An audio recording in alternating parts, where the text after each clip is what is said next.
करोति कल्याणम आरोग्यम धन संपदाम शत्रु बुद्धि विनाशाय दीपम ज्योति नमोस्तु। माननीय मुख्यमंत्री जी एवं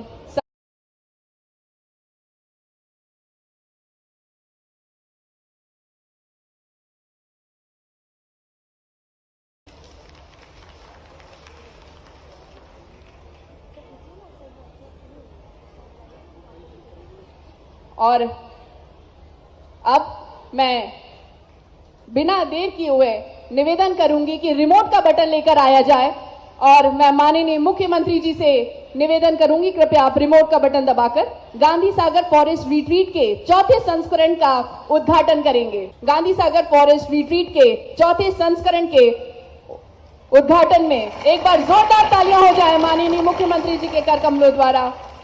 गांधी सागर रिट्रीट के चौथे संस्करण का उद्घाटन यहां पर किया गया और देवियों और सज्जनों, यहां पर क्या मौजूद है, इसकी क्या खासियत है, इस पे एक लघु फिल्म तैयार की गई है।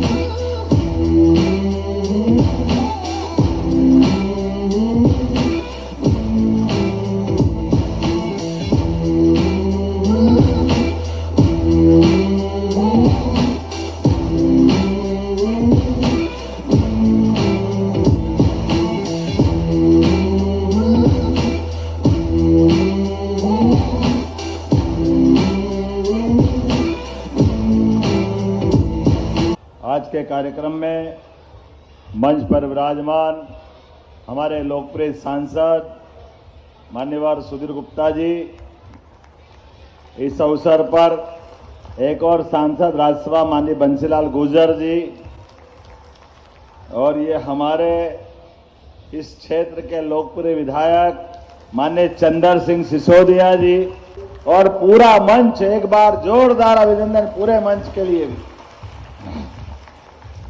भगवान पशुपतिनाथ के एक तरह से इस परिक्षेत्र में चंबल मैया के किनारे और यहां से संबंध गंगा जी का जुड़ रहा है। एक तरफ महाकाल के चरण पखार करके क्षिप्रा जी अपनी यात्रा प्रारंभ करती है और क्षिप्रा जी के समृद्ध धारा को और समृद्ध करने के लिए गंभीर मैया क्षिप्रा जी में समाहित होती है। क्षिप्रा जी चरमनवती चंबल मैया में आकर के ये गंगा जी की गोद भरने के लिए आगे यात्रा बढ़ाती है। हजारों साल से हमारा वो बीहड़ का इलाका और वहां पाई जाने वाली घड़ियाल प्रजाति, घड़ियाल विलुप्त हो रहे हैं, लेकिन हमारे लिए इस बात का एक जानकारी के लिए भी घड़ियाल, मगर और डॉल्फिन भी वो गंगा जी की समान, वो डॉल्फिन अपनी चंबल मैया के अंदर, और शुद्ध पानी की, और जो वाटर क्वालिटी के बारे में बात जो रिपोर्ट आई, तो वाटर क्वालिटी में ये चंबल मैया का पानी पूरे एशिया में सर्वाधिक शुद्ध जल राशि है। ये हमारे लिए एक अलग ही आनंद है। वाटर स्पोर्ट्स एक्टिविटी बढ़ाने के लिए, इस प्राकृतिक सौंदर्य के लिए ये चौथा संस्करण मेरे लिए भी सौभाग्य की बात। जब मैं आता हूं, पता नहीं यार नए रूप में बुलाते हैं। जब पहली बार ये पूरा टूरिज्म की दृष्टि से रिसोर्स बनाया, तो मुझे पहली बार मैं टूरिज्म कॉर्पोरेशन का चेयरमैन था, उसके कारण से जब आया।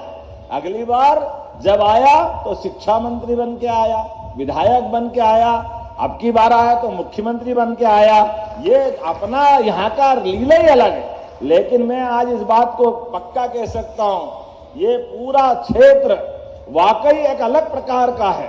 इसके माध्यम से हम पूरे देश के नहीं, दुनिया के पर्यटकों को मध्य प्रदेश ला सकते हैं। जोरदार अभिनंदन करें इस नाते से, जोरदार अभिनंदन करो सभी प्रकार की पर्यटन की गतिविधि के लिए। एक एक क्षेत्र को सबके बीच लाने की आवश्यकता है, क्योंकि पर्यटन का केंद्र केवल हमारी इस जानकारी के लिए नहीं, ये पर्यटन का क्षेत्र अपने लिए रोमांच भी देगा, विरासत पे गर्व भी करेगा। इसलिए प्रधानमंत्री कहते हैं विरासत से विकास तक जोरदार अभिनंदन माननीय नरेंद्र मोदी जी के लिए करिए। ऐसे में अब ये रोजगार के अवसर युवाओं के लिए, हमारे क्षेत्र के किसानों के लिए महिला और गरीबों के लिए सब प्रकार के अवसर लेके आ रहा है। बड़ी संख्या में ऐसे और बहुत सारे केंद्र बनाने पड़ेंगे। हमारी सरकार के बनने के बाद लगातार ये प्रयास हम कर रहे हैं। कितने प्रकार से काम मिल सकता है, ये अपने लिए देखने समझने की बात है। आज के इस अवसर पर जब मैं आपसे बात कर रहा हूं तो ये प्राकृतिक आपदाओं के कारण से किसानों की फसलों के लिए भी कहीं पीला मोजेक सोयाबीन के माध्यम से, कहीं ज्यादा पानी गिरने से कुछ खेत के हिस्सों में कहीं नुकसान हुआ किसानों का, तो हमने कहा है पूरे प्रदेश के सभी जिलों के कलेक्टरों से कहा है पूरे प्रदेश में सर्वे करो, कहीं पर भी किसानों की कोई तकलीफ हुई सरकार उसकी भरपाई करेगी। सरकार उन किसानों के साथ खड़ी हुई है। हम और आप सब मिलकर के लगातार ऐसे अच्छे कामों में चलते रहेंगे। तो मेरे साथ दोनों हाथ की मुट्ठी बांध के बोलो, भारत माता की, भारत माता की।